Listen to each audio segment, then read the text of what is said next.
Hi అండి. అందరూ ఎలా ఉన్నారు? ఇవాళ అరటికాయ ఉప్మా కూర చేశానండి. అరటికాయ ఉప్మా కూర చాలా సింపుల్.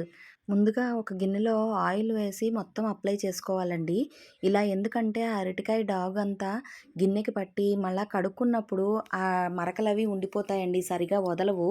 అందుకోసం ఇప్పుడు ఒక 3 మీడియం సైజ్ అరటికాయలు తీసుకున్నాను. ఇలా ముక్కలుగా కట్ చేసుకొని ఆయిల్ అప్లై చేసుకున్న గిన్నెలో వేసుకొని కొంచెం పసుపు, ఉప్పు వేసి దాన్ని అరటికాయ ముక్కలు మునిగే వరకు నీళ్లు పోసి ఉడికించుకోవాలండి.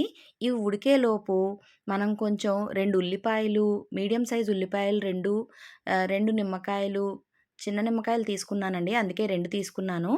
ఒక 6 పచ్చిమిరపకాయలు, 1 ఇంచి అల్లం ముక్క మెత్తగా దంచి పేస్ట్‌లా చేసుకున్నానండి. కొంచెం కరివేపాకు తీసుకున్నాను. ఒక మూకుడులో నూనె వేసుకొని ఆవాలు, జీలకర్ర, మినపప్పు, పచ్చిశనగపప్పు, ఇంగువ, అలాగే ఒక 2 ఎండుమిరపకాయలు కూడా ముక్కలుగా చేసి పోపు వేయించుకోవాలి. పోపు వేగిన తర్వాత అల్లం, పచ్చిమిర్చి ముద్ద వేసుకొని పచ్చివాసన పోయే వరకు వేయించుకోవాలి. ఆ వెంటనే కరివేపాకు కూడా వేసి వేయించేసుకోవచ్చు. అల్లం, పచ్చిమిర్చి పేస్టు పచ్చివాసన పోయిన తర్వాత ఉల్లిపాయలు కూడా వేసుకొని కొంచెం ఉప్పు, పసుపు వేసుకొని దోరగా వేగనివ్వాలి. ఇది ఉల్లిపాయలు వేగేలోపు మనం ఇందాక ఉడికించుకున్న అరటికాయ ముక్కలున్నాయి కదా! అవన్నీ పొట్టు తీసుకొని చక్కగా మెదిపి పెట్టుకోవాలండి. ఒక ముద్దలాగా మెదిపి పెట్టుకోవాలి. అప్పుడు ఈ ఉల్లిపాయలు ట్రాన్స్‌పరెంట్‌గా అయిన తర్వాత ఆ మెదిపి పెట్టుకున్న అరటికాయ ముద్దను వేసి కొంచెం సేపు మగ్గనివ్వాలి.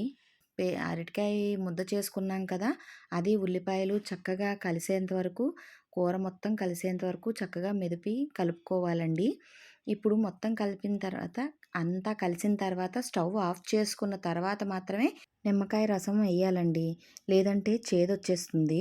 అందుకని స్టవ్ ఆఫ్ చేసుకున్న తర్వాత మాత్రమే నిమ్మకాయ వేసి చక్కగా కూరంతా కలిసేలా కలుపుకోవాలి. అంతే అండి. చాలా సింపుల్‌గా అన్నంలోకి, చపాతీలోకి వేటిలోకైనా బావుంటుంది.